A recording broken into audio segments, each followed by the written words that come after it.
हाय का माझी गँग कशी आली बघा मागं पाठीमागून चालतेत कडेकडेने. तर हॅलो नमस्कार, मी काजल तुम्हा सर्वांचं माझ्या मिनी ब्लॉग मध्ये स्वागत करते. तर इकडे बघा देवदर्शन चालू होतं. तर अगोदर सासूबाई त्या आल्या होत्या, म्हणजे चुलत सासऱ्यांचाच कार्यक्रम होता, लक्ष्मी देवीचा कार्यक्रम होता. तर तिकडे मी घरून नैवेद्य वगैरे करून आणला. म्हटलं पायाही पडून घ्यावं आणि मुलांनाही दर्शन करावं, आणि खूप दिवसातून येणं होतं इथे. तर सर्वांनाही पाया घातलं, त्या देव म्हणजे हळदी कुंकू वगैरे लावून घेतलं आणि मी हे पाया पडले.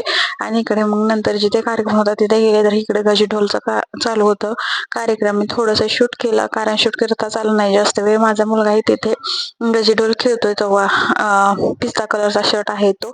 आणि ते झाल्यानंतर मी लवकरच घरी आले, पण तरी पण संध्याकाळी खूप खूप अंधार पडला होता. म्हशीला भरडा वगैरे ठेवला, आणि जे कोकरू झालं होतं त्याला मेंढी दूधच पाजत नव्हती, म्हणून मेंढीला दूधही पाजून घेतलं. मल्हारला खूप सर्दी आली होती, म्हणून त्याला लवकर झोपी घालायचं, म्हणजे त्याला झोपायचं होतं, एवढा हे दमला होता तो. आणि त्याला झोपी घातला. असा होता माझा छोटासा ब्लॉग. कसा वाटला नक्की सांगा. बाय.